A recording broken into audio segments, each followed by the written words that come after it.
My sleep cycle is so messed up. So messed up. It's Saturday, just arrived at the studio. The sun isn't even up yet, and I already went for a run. 1.5 hours. I mean, it really doesn't matter that much. Life is anyways really strange. Due to the pandemic, all I can do is just simply sit here 24/7 and make music as much as possible. So actually everything is good. The time before and after the studio is a little boring, but let's actually get started. Today, dissecting a song, Watch Me Burn. Just finished it 2-3 days ago. I might still tweak it a little here and there, you never know, but generally speaking, it's finished. And I would love to take it as an example to show you some of the more modern, maybe secret kind of mixing music production techniques that a lot of people don't tell you, a lot of people don't know about, or that are maybe even to the contrary to what everyone else is saying. Music production, especially electronic dance music, urban music, modern pop music, is pushing the boundaries. It's pushing it to an extent where someone that is more a trained classical mixing engineer will tell you you shouldn't do it. But actually, if you do what you shouldn't do, it starts to get interesting. So let's get started with all of these techniques.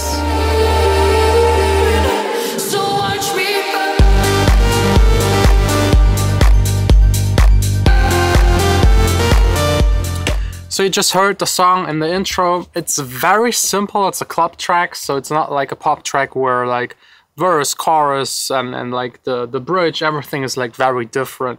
This is straightforward from start to finish, just elements popping in and out. The most unique is definitely on the drop. There's like a main synthesizer playing a small melody that is a little more unique, but in general, straightforward, something everyone should be able to actually do. And I would love to start right here with this machine right here. That's the Bettermaker Mastering Equalizer.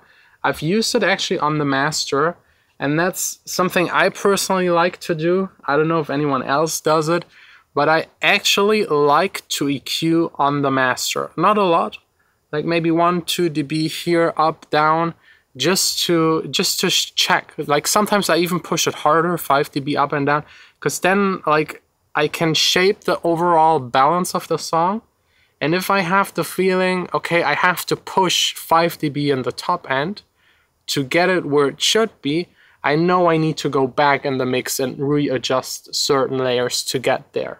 So it's like a control check back and forth kind of thing.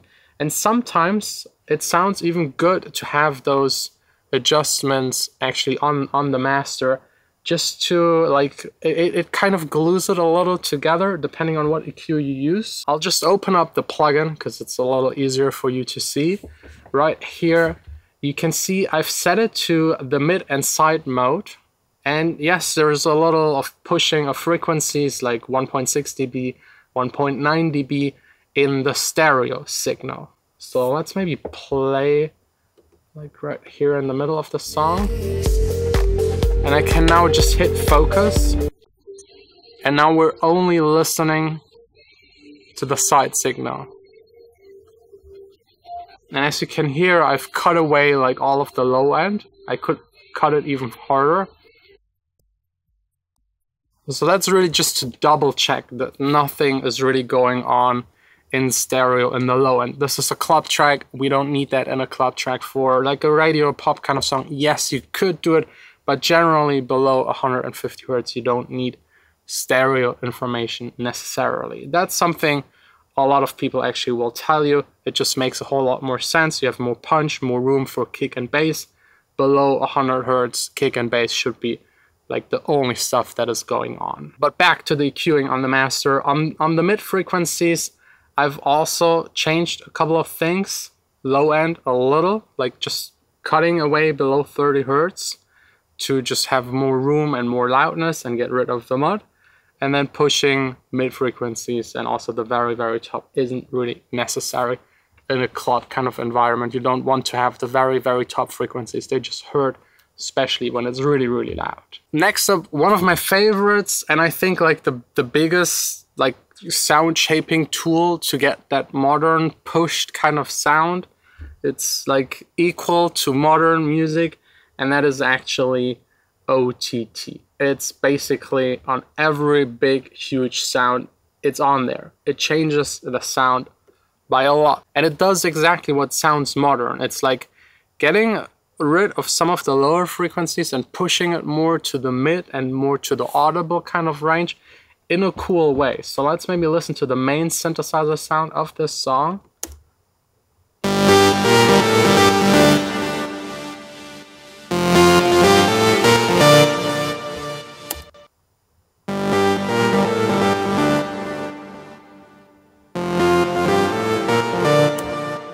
Without the OTT, a lot more boring. It's like really making everything a little more exciting. It's like multi-band compression in a very smart and kind of extreme way, so be careful with it.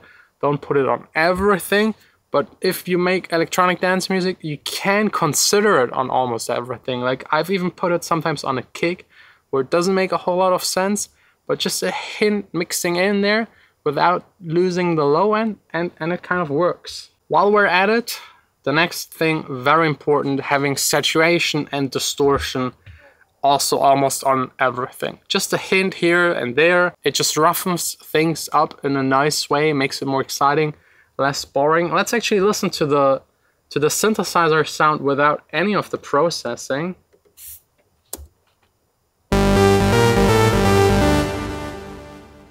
I think there's still an effect. Yeah, there's still reverb and delay on Diva itself.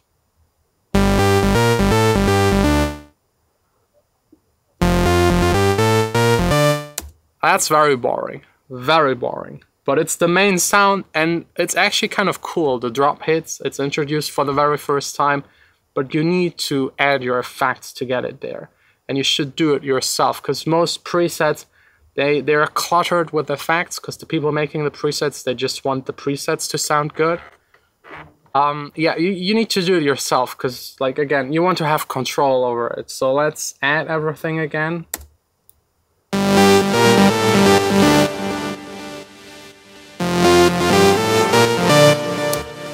And then while we're at it, LFO tool, it's sidechaining. You can use any kind of plugin for sidechaining. Here on the main sound, it's just like a little, but on the bass and other elements that are competing more with the kick, it's a lot heavier.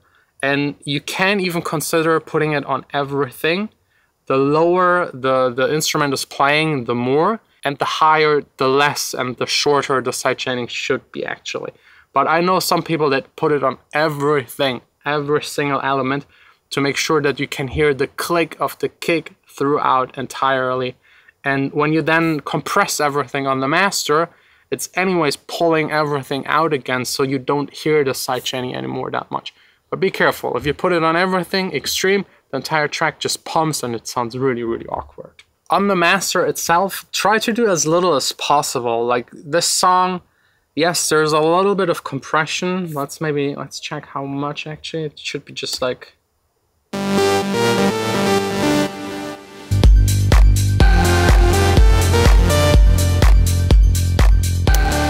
Yeah, it's not even a dB of gain reduction. It's really just like a hint, gluing everything together. You should try and do everything beforehand. Push the song, mix it to the absolute max. Don't rely on your master chain. Don't rely on the mastering engineer. Push every single sound. Modern music, very important.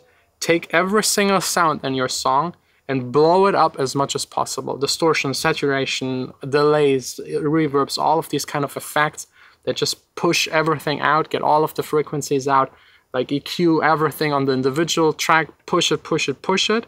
And then at the end, just put 5 or 6 of them together, because most drops, most like songs don't have that many elements going on at the same time. But the ones that are in are pushed to the max and like as precise and perfect as possible. Also, by the way, layering, be careful. My opinion, like have one main sound that makes 80% of the sound and maybe layer 1 or 2 to it to just like give it the frequencies that it's missing, but don't take 2 songs, mix them together 50-50 and think it improves anything. It will just muddy up everything, so be careful with layering. Also, if necessary, put limiters on your individual tracks. some elements, some synthesizers, some recorded parts and vocals have such great dynamic range that compression isn't cutting it, so just limit it. If you limit on the individual tracks, you will have to limit less again on the master.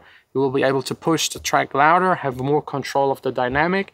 That's what modern sound is all about, like, again, pushing it to the extreme without destroying it entirely. Speaking about the absolute extreme, on the master, I got the mastering limiter, and I love this thing because it has like a functionality where it can clip.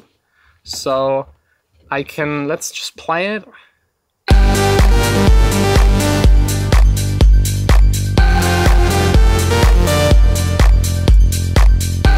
So right now it's doing 2 dB of gain reduction, but it's also clipping. So parts of the sound are being clipped. And if you know anything about music production, it's one of the first things everyone teaches you. Don't clip, clipping is bad, blah, blah, blah.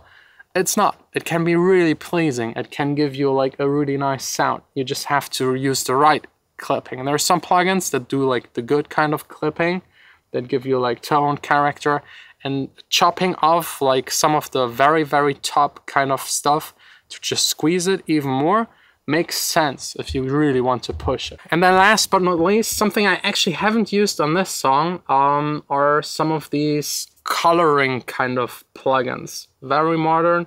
Everyone is using them right now. Let's take my favorite right here. I have to say, I'm not a fan of the Waves plugins anymore. They're very old school, but the one by Shaps, the Parallel Particles, is really cool. You can add air, bite, fake, sub. It's like basically a bunch of parallel compressed stuff with EQs and whatnot. It really does something similar to OTT. It just like pushes everything a little. Here you got even a little more control, but please don't overdo it. If you don't use any of these kind of things at all, consider using it more. If you already do it, then just keep it that way.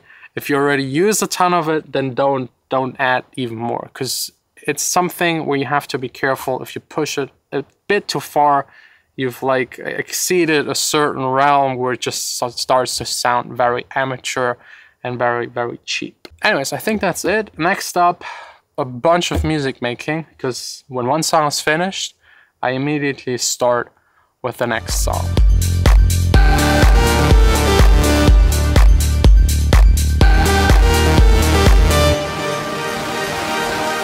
All done. Another really successful day. Extremely, extremely successful. There is one single factor that tells you immediately if you've used your music production time to the absolute fullest. You see? It's dark again. I haven't seen the sun this entire day. That's a good, very good studio day.